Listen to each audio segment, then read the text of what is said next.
What's up, YouTube? Filthy Casual here, back at it with another best worst. This one's going to be about the New Orleans Pelicans. I recorded a video about them earlier in the week, and I didn't like the way it turned out, so this is take two.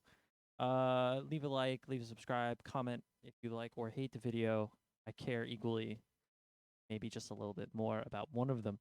All right, so let's get right into it. So the thing about the New Orleans Pelicans is that they have a killer starting five. They have DJ McCollum, Brandon Ingram, Herb Jones, Zion Williams, and Jonas Valanciunas. What the hell? How are they so good? So crazy to me. Like, the Pelicans have arguably the most stacked starting five in the league. Like, they have so much talent here. Jonas Valanciunas is perennially an underrated big man in this league. I would say he's one of the 5 to 6 best big men in the league. I would say it probably goes. I'm not including forwards. I would say that it usually goes Karl Anthony Towns.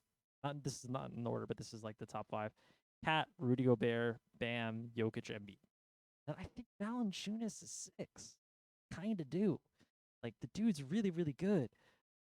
He does a lot. He's a good passer. He's a good rebounder. He plays solid enough defense. He scores, double, 18 points per game. He could give you more than that as well. And he sets solid screens. Jonas Valanciunas is like mi corazón. Oh, he's my heart. You love him. Um, so Jonas Valanciunas is great. I thought when they traded Steven Adams for him, they totally fleeced the Grizzlies, and I still feel that still feel that way. Um, but they've got Jonas Valanciunas, Zion Williamson, obviously second team All NBA last year. Like, I can't say enough about Zion. He was a first overall pick, of course. Uh, Brandon Ingram, obviously been a one-time All-Star. I was one of the loudest people, obviously not on YouTube because I wasn't posting videos yet, but I was screaming for BI to get an All-Star the year he got an All-Star. He was so good, and he's only gotten better. Not so much like big statistical leaps, but like he's definitely gotten more comfortable in the game since he's been traded to the Pelicans, and you can tell. Okay, so CJ McCollum, obviously one of the players who's probably been snubbed the most for all-star appearances.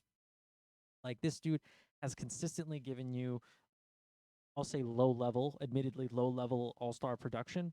But the dude's been, he scored 24 a game last year. 24 a game. That's crazy. That's crazy. And this dude wasn't an all-star. Like, not only that, he's on. I want to I can't check his contract, but I don't think his contract is anything crazy either. Like, the fact that they have all this talent on one team is crazy to me. I'll stop saying that word.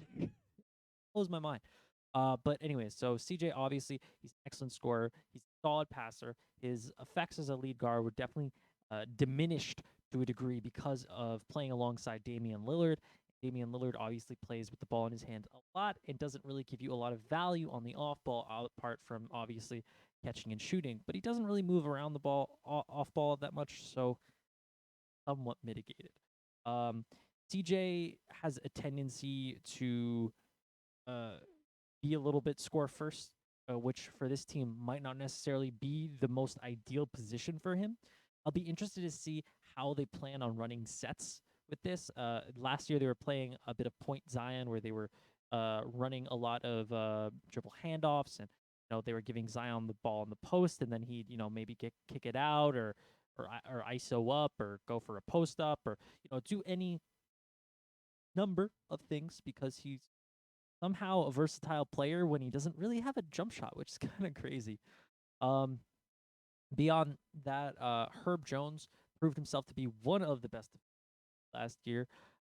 He, I believe, was all rookie second team, and all rookie second team doesn't sound that great, but all rookie first team last year was kind of stacked. I don't know if you were like looking at it, but last year all rookie squad was stacked. You had Franz Wagner, however you say it, Franz Wagner, Cade Cunningham, Jalen Green. Like, you had Scotty Barnes, like you had Evan Mobley. Like, those dudes are really good. All those dudes are really, really good, and there were a lot of other guys that were also really good. But either way, Herb Jones is still one of the most talented young players in the league, especially on the defense. And I think it would be a total mistake to just disregard him as the least talented person in let's honest here, a starting lineup of extremely elite players. So let's look at their depth. Well, their second unit looks something like Jose Alvarado, Devontae Graham, Trey Murphy III, Larry Nance Jr., Jackson Hayes. Okay, so Larry Nance Jr., let's start with him because he used to be on the Blazers with CJ McCollum. Larry Nance Jr. is one of those players who I feel is kind of like Joe Johnson, where people say that he does stuff, and I don't necessarily see it all that often. At least for me personally, I'm not big on Larry Nance Jr. I think he okay enough defender, but he's not particularly versatile. And I don't know, like I don't something about Larry Nance just like doesn't do it for me. I don't know, but he's playing behind Zion, so either that means he will get no minutes because Zion, or the Pelicans will continue to limit Zion's minutes, and he will get way more minutes than he deserves. I'm kind of leaning that it's going to end up being the second of the two, which is not a great indicator for the team. Devontae Graham obviously had a couple of really big shots last year. He hit some buzzer beaters. I think he's a good spark plug offense off the bench.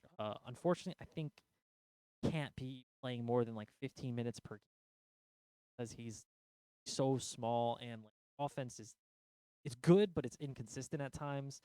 At least that's been my experience watching him. I always feel like I have to justify this because unless I watch every game your team plays, like if unless you're the Knicks, the Warriors, or the Nets, like I'm probably not watching every game. Like I'm watching some, but not every game.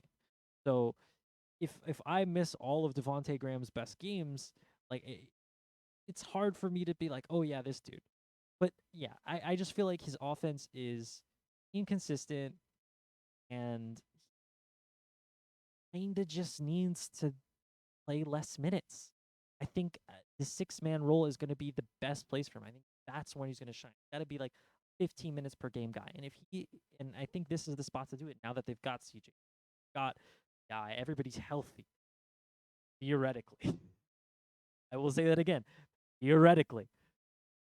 So I think that's his ideal role. Now, moving beyond Devontae Graham, you have Jose Alvarado, who excellent pass off ball on the ball.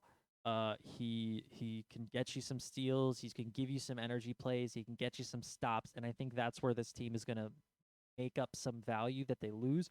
Because let's be real, their starting five's defense is kind of tragic. Like Herb Jones is good, Valanciunas is okay. PJ's not a plus. Brandon Ingram's not a plus. Zion, Zion will give you some blocks, but he's not super attentive off ball. He's not, the off ball roamer like Giannis is. Like he's not built like that. He's not going to erase all the shots at the rim. Like yeah, he can get you some big blocks, kind of like Ja, but like Ja, he's not been a great defender thus far in his career. So that leaves us with Jackson Hayes and Trey Murphy III. Trey Murphy III, honestly, is okay. He can shoot, but that's and he plays some defense, but like he's not particularly inspiring in any capacity. At least for me, I haven't seen a ton of him, but from what I watched of the Pelicans last year, he's all right. He's all right. I doubt he'll get many minutes, but they're kind of weak at the small forward position, so he's their backup. And then they've got Jackson Hayes. Jackson Hayes is good. He thinks he's better than he is. He's all right defensively. He can run. He can be a good lob threat. That's pretty much it. He's okay. And that's pretty much their squad. They've got Kira Lewis Jr., Dyson Daniels, and Willie Hernan Gomez. But like honestly, I don't think any of those people really do much, really deserve much note. So let's talk about the best and worst case scenario, right? 9 minutes in. Oh boy. Want to keep these short and they keep ending up long. So what's their best case scenario? Well, I think their best case scenario is top 4 seed. I think this team is incredibly talented, and if Zion comes out and pounds the pavement, they could really do some easy stuff. Like I the one problem is that they are young and there are teams in conference ahead of them that are more experienced and have been to the playoffs and know what it takes to get there. And that could really make the difference. Now, a lot of those teams might not be expecting, you know, all this strength to rise from the bottom up, but that's kind of what's been happening. And the Pelicans, the Timberwolves, the Clippers all got better last year. That's three play-in teams that made large strides, and only one play. Well, I'll say two playoff teams that got significantly right. The Jazz, the Mavericks. You throw the Suns in there if you want to believe in that. So somebody's going to get dicked essentially, and I can tell you I have no clue who.